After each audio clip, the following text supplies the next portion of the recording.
तो आज आज की टॉपिक जो हम लोग पढ़ने वाले हैं वो है एसक्यूएल सेलेक्ट स्टेटमेंट। कल की वीडियो में हमने एसक्यूएल टेबल को कंप्लीट किया था। अगर वो वीडियो नहीं देखी है तो प्लीज़ पहले वो वीडियो जाके देख लो। एसक्यूएल की सीरीज हमने स्टार्ट की हुई है, जिसमें आज आई गेस 8th क्लास है हमारा एसक्यूएल का। उसमें हम पढ़ेंगे एसक्यूएल सेलेक्ट स्टेटमेंट। देखो, सेलेक्ट स्टेटमेंट में सबसे ज़्यादा यूज़ होने वाला कमांड है एसक्यूएल में, ठीक है। इसका जो मेन यूज़ होता है वो किस लिए होता है? Access the record from one और more database table and view. Data record को एक्सेस करने के लिए या तो एक डेटाबेस बोल लो या टेबल बोल लो, या किसी भी रिकॉर्ड्स को, रिकॉर्ड मतलब रो को, डेटा को एक्सेस करने के लिए, उसको देखने के लिए हम लोग सेलेक्ट स्टेटमेंट का यूज़ करते हैं, या तो टेबल के लिए या व्यू। अब व्यू क्या होता है ये हम लोग आगे देखेंगे। फिलहाल इतना जान लेते हैं कि एसक्यूएल कमांड को हम लोग डेटा को रिट्रीव करने के लिए, डेटा को एक्सेस करने के लिए, रिकॉर्ड को देखने के लिए हम लोग इसको सेलेक्ट स्टेटमेंट यूज़ करते हैं। It is also use to retrieve the selected data. जैसे मान लो कि कोई कंडीशन लगाते हैं ना, वेयर कंडीशन, किसी कंडीशन के साथ अगर हमको किसी डेटा को रिट्रीव करना है तो भी हम लोग सेलेक्ट स्टेटमेंट को यूज़ करते हैं, ठीक है। आगे देखो क्या करें। By using this command we also access the particular record. मान लो किसी स्पेसिफिक कंडीशन को भी हमें रिकॉर्ड को देखना है तो उसको भी रिट्रीव करने के लिए हम लोग सेलेक्ट स्टेटमेंट का यूज़ करते हैं, वेयर क्लॉज के साथ उसको यूज़ करके, ठीक है। पार्टिकुलर कॉलम को या पार्टिकुलर रिकॉर्ड को देखना है, वो भी हम लोग सेलेक्ट स्टेटमेंट यूज़ करके देख सकते हैं। The table which store the record return by the select statement is called result set statement. यहाँ पे सबसे इंपॉर्टेंट चीज़ हम लोग जो मिली वो रिजल्ट सेट स्टेटमेंट मिल गया हमें, कि ऐसा टेबल जो कि स्टोर करता है रिकॉर्ड को, रिटर्न होता है सेलेक्ट स्टेटमेंट के थ्रू, उसे हम कहते हैं result set table. Result set table क्या होता है?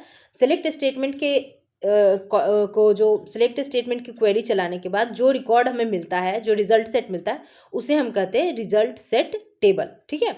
क्योंकि वो पूरा का पूरा रिकॉर्ड देगा। मान लो कि आपने वेयर कंडीशन में डाला कि ऐसे स्टूडेंट का रिकॉर्ड मुझे दो जिनका मार्क्स जो कि फर्स्ट डिवीजन से पास है, जिनके 60% से ज़्यादा मार्क्स है। तो 60% से ज़्यादा मार्क्स जितने भी स्टूडेंट होंगे उनका तो पूरा रिकॉर्ड निकल के आएगा, तो एक टेबल के फॉर्मेट में आएगा। तो वो जो टेबल जो निकलता है जिसमें स्टूडेंट का नाम, रोल नंबर, मार्क्स, जो भी जो जो कॉलम्स होंगे वो सारा होगा, तो उसको हम कहेंगे, वो जो कॉलम रिट्रीव, जो टेबल रिजल्ट बन के आएगा उसे हम कहेंगे रिजल्ट सेट टेबल। यहाँ पे सबसे ज़्यादा इंपॉर्टेंट चीज़ यही है, ठीक है, इस पूरे डेफिनेशन के अंदर। नेक्स्ट आगे बढ़ते हैं, सिंटेक्स देख लेते हैं सेलेक्ट स्टेटमेंट का। सिंटेक्स क्या है? सेलेक्ट करना है कॉलम को, फर्स्ट जितने भी कॉलम्स को सेलेक्ट करना है, स्टूडेंट का नाम, मान लो एग्जांपल से देखेंगे column name from table name, simple है। और अगर किसी स्पेसिफिक कॉलम को नहीं देखे, सारे चाहिए, तो हम लोग स्टार मार्क्स यूज करते हैं, जिसका मतलब होता है all. In the select syntax column name 1, column name 2, column name n तक are the name of those columns जो जिसका डेटा हम देखना चाहते हैं। ये जो कॉलम नेम है ना, मान लो कि स्टूडेंट टेबल है, स्टूडेंट टेबल के अंदर हम चाहते हैं कि हमें नेम दिखे, रोल नंबर दिखे और उसके ऑब्टेन्ड मार्क्स दिखे, उसका एड्रेस, फोन नंबर, वो सब नहीं दिखे, फादर्स नेम भी सब नहीं दिखे। तो हम अगर स्पेसिफिक कॉलम उसमें डिसाइड कर देंगे क्वेरी लिखते टाइम, तो वही कॉलम का डेटा हमें दिखेगा। और अगर स्टार डालेंगे तो वो सारे रिकॉर्ड्स दिखेंगे, ठीक है, जितने भी कॉलम होंगे वो, ठीक है। तो यहाँ पे एन, ये जो है वो कॉलम का नाम है। अब हम चाहते हैं एक्सेस करना जितने भी रोज है सभी, तो हम लोग स्टार वाला वो यूज़ करते हैं, स्टार लगा देते हैं वहाँ पे, ठीक है। चलिए, अब नेक्स्ट जो आई होप एसक्यूएल का सेलेक्ट स्टेटमेंट क्या है वो क्लियर हो जाएगा, रिजल्ट सेट टेबल क्या होता है वो क्लियर है। आगे बढ़ते हैं। आगे हम देखेंगे कि एसक्यूएल सेलेक्ट में यूनिक, किसी वालों की किसी यूनिक रिकॉर्ड को हमको सेलेक्ट करना है। यूनिक हो गया या डिफरेंट, मतलब जिसके डुप्लीकेसी नहीं हो रिकॉर्ड में, वैसा जब हमें सेलेक्ट करना होता है तो हम लोग यूनिक या डिस्टिंक्ट यूज़ करते हैं। देखो क्या ना कि डिस्टिंक्ट और यूनिक में डिफरेंस नहीं है। सेलेक्ट यूनिक जो है वो पुराना वाला सिंटेक्स है जो कि यूज़ होता था ओरेकल में, ठीक है। बट उसके बाद एएनआईसी ने उसको डिस्टिंक्ट ऑफिशियल कीवर्ड दे दिया, जिसका हो गया, जो कि डिस्टिंक्ट हो गया। After that Oracle also added distinct but did, देखो डिस्टिंक्ट ऐड की, लेकिन दोनों सेम ही चीज़ है, लेकिन डिस्टिंक्ट ऐड हुआ लेकिन यूनिक ऐसे भी बैक में है, तो या तो यूनिक यूज़ कर लो या तो सेलेक्ट यूज़ कर लो, इसके लिए रहता है, ठीक है। अब होता क्या है डिस्टिंक्ट और यूनिक? सिंपल वर्ड में कहें तो सेलेक्ट यूनिक स्टेटमेंट जो होता है वो यूज़ होता है रिट्रीव करने के लिए ऐसा रिकॉर्ड जिसकी डुप्लीकेसी नहीं हो रिकॉर्ड में, ठीक है, यूनिक डेटा। मान लो कि ये ऐसे स्टूडेंट का रिकॉर्ड दो, सेलेक्ट डिस्टिंक्ट, मतलब कि जैसे मान लो कि किसी स्टूडेंट का नाम है, मान लो एक ही नाम है, मान लो महेंद्र बाहुबली किसी स्टूडेंट का नाम है, तो सेलेक्ट वैसा कोई दूसरा नाम नहीं है, तो जैसे ही लिखेंगे ना select unique student name from table student, तो जो एक ही नाम होगा जिसका डुप्लीकेसी नहीं होगा वो वहाँ पे हमें रिजल्ट सेट में दिख जाएगा। ठीक है, तो यूनिक यूज़ करें या फिर हम डिस्टिंक्ट यूज़ कर लें उसके लिए। क्लियर है? एक सिंटेक्स देख लेते हैं हम। आई होप मैंने बता ही दिया है कि क्या है, लेकिन फिर भी एक बार वो चीज़ देखो। सेलेक्ट हो गया, यूनिक, कॉलम का नाम, मान लो स्टूडेंट का नेम, और फ्रॉम टेबल नेम, या फिर उसकी जगह हम डिस्टिंक्ट भी यूज़ कर सकते हैं। SQL select distinct statement can also be use for the same clause. यहाँ पे यूनिक की जगह हम डिस्टिंक्ट भी लिख सकते हैं। यूनिक और डिस्टिंक्ट क्लियर हो गया होगा। जो भी रिकॉर्ड की डुप्लीकेसी नहीं है, सिंगल डिस्टिंक्ट रिकॉर्ड है, वो हमें यूनिक या डिस्टिंक्ट कमांड से मिलता है, सेलेक्ट के डिस्टिंक्ट और यूनिक से। क्लियर है? आगे बढ़ते हैं। अब देखो वही है यूनिक को, उसके डिस्टिंक्ट का सिंटेक्स एक बार देख लेते हैं। SQL distinct command is used with SQL keyword retrieve only distinct और यूनिक डेटा। सेम भी बात है। एक टेबल में मान लो कि कोई चांस है कि जिसके एक एग्जिस्ट करता है एक डुप्लीकेट वैल्यू, और समटाइम कभी कभी हम चाहते हैं कि केवल यूनिक वैल्यू हमें मिले, ऐसी सिचुएशन में हम डिस्टिंक्ट को यूज करते हैं। सेम बात यहाँ भी करें कि SQL यूनिक और SQL डिस्टिंक्ट सेम ही चीज़ है, डिफरेंस नहीं है। ओरेकल ने डिस्टिंक्ट को लाया और लेकिन यूनिक को हटाया नहीं, तो हम यूनिक भी यूज़ कर सकते हैं और डिस्टिंक्ट भी यूज़ कर सकते हैं। ओके, सिंटैक्स देख लेते हैं। SQL सेलेक्ट की जगह यूनिक की जगह डिस्टिंक्ट यूज़ किया, कॉलम का नेम दे दिया फ्रॉम टेबल नेम। ठीक है, यहाँ पे अगर सेलेक्ट डिस्टिंक्ट स्टार करेंगे तो जितने भी यूनिक रिकॉर्ड होंगे डिस्टिंक्ट अलग, जिसकी डुप्लीकेसी नहीं होगी, वो सब हमें दिख जाएगा। आई होप यूनिक और डिस्टिंक्ट में डिफरेंस क्लियर होगा, सिंटेक्स क्लियर हो गया होगा, SQL स्टेटमेंट भी क्लियर होगा। अगर अभी तक की वीडियो अच्छी लग रही है तो अगर लाइक नहीं किया है तो प्लीज़ लाइक कर दो, सब्सक्राइब कर दो चैनल को, और अगर नए हो तो सब्सक्राइब करो, प्लीज़ वीडियो को शेयर करो ताकि ज़्यादा से ज़्यादा लोगों तक पहुँचे ये वीडियो और सबकी हेल्प हो सके। चलो आगे बढ़ते हैं।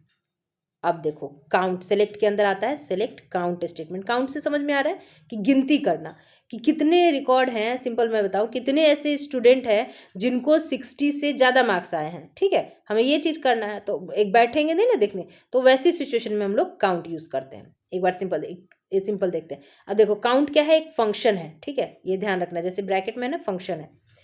देखिए क्या कह रहा है, SQL count is a function that return the number of records of the table in the output। ठीक है, नंबर ऑफ रिकॉर्ड्स दिखता है, number of records of the table. जैसे मान लो कि 500 स्टूडेंट्स ऐसे हैं जिनके 60 से ज़्यादा मार्क्स है, तो जो आउटपुट मिलेगा वो हम लोग को 500 मिलेगा, इन नंबर में मिलेगा। ठीक है, ये ध्यान रखें।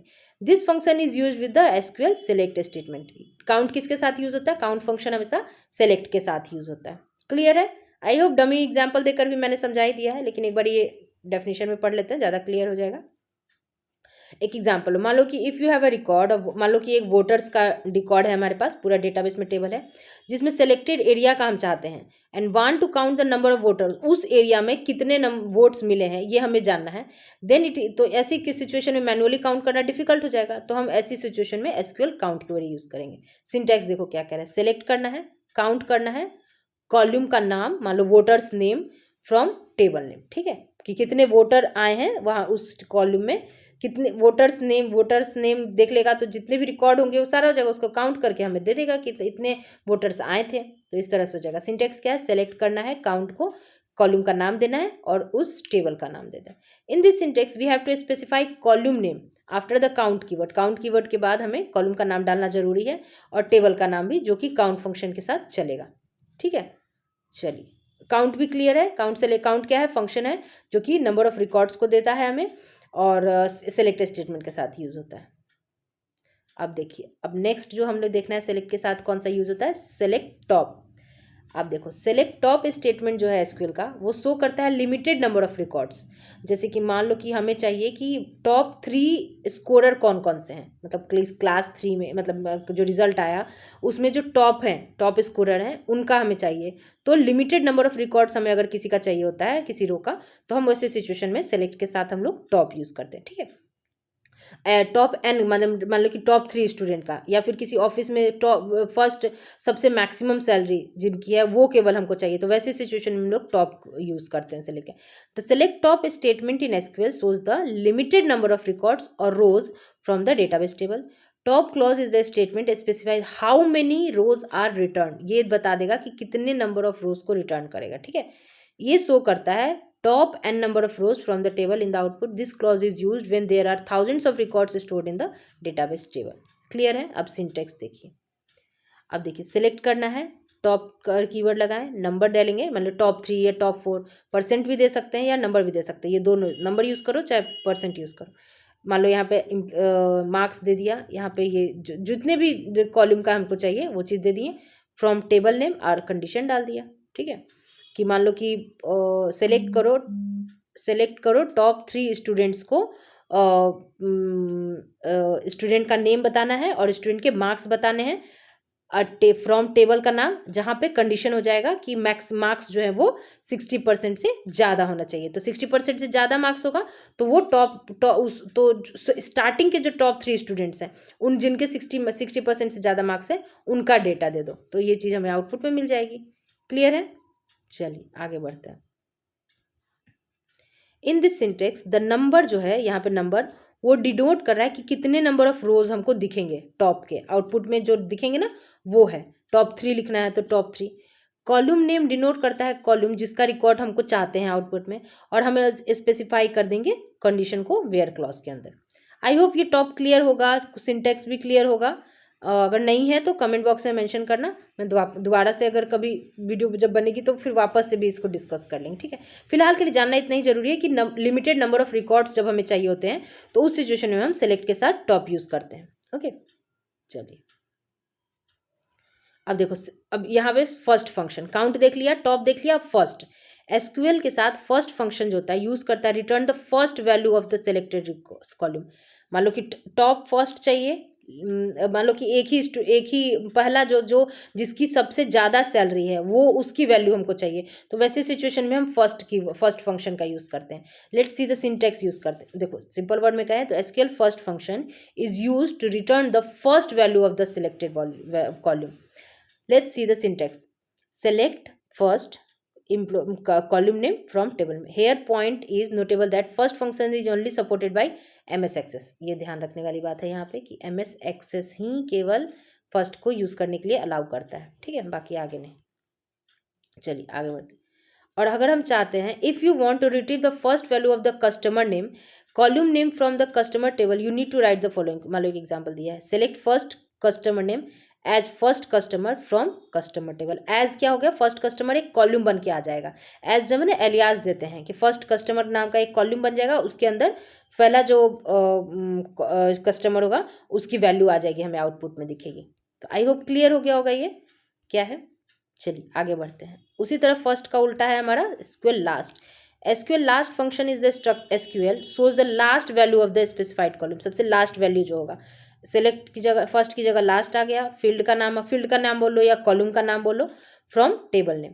इन this syntax last keyword denote the last row to shown from the table in the output. Output में एक रो बन के आएगा, उसमें लास्ट रो जो होगा वो हो जाएगा, और फील्ड नेम डिनोट कर रहा है कॉलम को जिसका वैल्यू हम लोग को चाहिए। ठीक है, लास्ट क्लियर हो गया, फर्स्ट और लास्ट क्लियर हो गया होगा।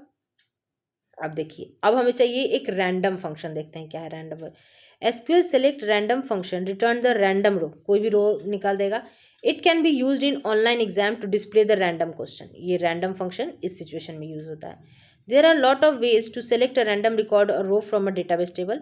Each database server needs a different SQL syntax. सबका अलग अलग होता है। माई एसक्यूएल का हम लोग देखते हैं कि क्या है। लिमिट 1 मतलब केवल लिमिट जो होता है ना, केवल एक ही रिकॉर्ड, ये बहुत इंपॉर्टेंट है लिमिट, इसके बारे में किसी और दिन पढ़ेंगे। लेकिन अगर आप लिमिट जो है ना ऑर्डर के साथ ले, लिमिट लगा देने के बाद होगा क्या कि एक ही रिकॉर्ड दिखेगा हम पे। If you want to select a random row in MySQL select column from table order by random order दे दिया, ऑर्डर बाय असेंडिंग डिसेंडिंग ये आता है। TRE 2 में क्वेश्चन था बाय डिफॉल्ट ऑर्डर बाय क्या रहता है, तो ऑर्डर बाय डिसेंडिंग दिखता है हम लोगों को। ठीक है, असेंडिंग सॉरी, तो वो दिख जाता है, ये क्वेश्चन था। और लिमिट लगा दिया तो आउटपुट एक ही दिखेगा, एक ही रिकॉर्ड हमको दिखेगा। ठीक है, ये इंपॉर्टेंट हो गया। चलिए रैंडम ही समझ में आ गई। रैंडम रिकॉर्ड जब हमें फाइंड आउट करना है, और ये बेसिकली यूज हो जाता है उस सिचुएशन में जब हमें रैंडम क्वेश्चंस डिस्प्ले कराने थे एग्जाम्स वगैरह में, तो उस सिचुएशन में हम सेलेक्ट रैंडम यूज करते हैं। ठीक है, आई होप ये भी क्लियर हो गया होगा। आगे देखते हैं। अब देखिए सेलेक्ट इन, ये बहुत इंपॉर्टेंट है। Select in statement, select in operator जो है एसक्यूएल में वो हेल्प करता है कि और कंडीशन जो नहीं बार बार लगाते हैं और लगाते हैं, तो वो किसी चीज़ को ढूंढने के लिए, तो उसका जो रिप्लेसमेंट है वो इन आया था। बहुत ही इंपॉर्टेंट है, ये यूज़ होता है, बहुत वाइडली यूज़ होता है। It is used in select, insert, update and delete, ये चारों के साथ स्टेटमेंट के साथ हम लोग यूज़ करते हैं। ये एडवांटेज है एसक्यूएल सेलेक्ट इन का। ये मिनिमाइज कर देता है एसक्यूएल और ऑपरेटर का काम को, ठीक है, इसी के रिप्लेसमेंट ही है ये, ठीक है। मल्टीपल टाइम और जो यूज़ होता है उसकी जगह पर। सिंटैक्स देखते हैं, देखो क्या कह रहा है। एक्सप्रेशन डाल दिया, मतलब सेलेक्ट स्टार फ्रॉम स्टूडेंट्स, जहाँ पे वैल्यू इतनी रहेगी, वैल्यू डाल दिया और वैल्यू एन तक डाल दी। एग्जाम्पल से ज़्यादा अच्छे से समझ में आएगा। देखो क्या करें, सेलेक्ट स्टार करना है, मतलब सारे रिकॉर्ड्स को देना, स्टार मतलब सारे रिकॉर्ड्स को देना है स्टूडेंट टेबल पे, जहाँ पे स्टूडेंट का नाम क्या क्या होना चाहिए। इन मतलब उस टेबल में, स्टूडेंट टेबल में वैसे स्टूडेंट का नाम दो जहाँ पे स्टूडेंट का जो नाम है वो अमित है, राघव है और राजीव है। तो इन मतलब ये जो इनके अंदर है ना, ये उस टेबल के उस रिकॉर्ड में होने चाहिए। ऐसा फाइंड आउट करने के लिए हम इनको यूज़ करते हैं, एसक्यूएल इनको, ठीक है। और ये किसका रिप्लेसमेंट था, और का। तो ये आई होप ये सेलेक्ट, इंसर्ट, अपडेट और डिलीट स्टेटमेंट के साथ यूज़ होता है, और का रिप्लेसमेंट था, उसको उसके टास्क को इसने मिनिमाइज कर दिया। आई होप आज जितने भी टॉपिक हमने पढ़े हैं सेलेक्ट के, कि सारे ही इंपॉर्टेंट हैं। सेलेक्ट काउंट तो वाइडली यूज होता है, काउंट हो गया, फर्स्ट, लास्ट, रैंडम, और ये सब सेलेक्ट इन, ये सारी ही चीज़ें इंपॉर्टेंट है। अच्छा, आज के लिए इतना ही है, ठीक है। तो सेलेक्ट के कमांड में अगर कोई भी डाउट है तो प्लीज़ मुझे बताना, कमेंट बॉक्स में मेंशन करना। और अगर कुछ सही नहीं लग रहा हो तो वो भी प्लीज़ कमेंट बॉक्स में। और क्या अगर पसंद आ गया हो तो प्लीज़ वीडियो को लाइक करना। अगर चैनल पे नए हो तो प्लीज़ चैनल को सब्सक्राइब कर दो, और अपने नोन एस्पिरेंट्स हैं उनके साथ वीडियो को ज़रूर शेयर करना, ताकि ज़्यादा से ज़्यादा लोगों की हेल्प हो सके, ठीक है। तो ठीक है, फिर आज के लिए इतना ही रखते हैं, और कल की वीडियो में आगे के टॉपिक को डिस्कस करेंगे। तो चलो, keep learning. Thank you so much for watching.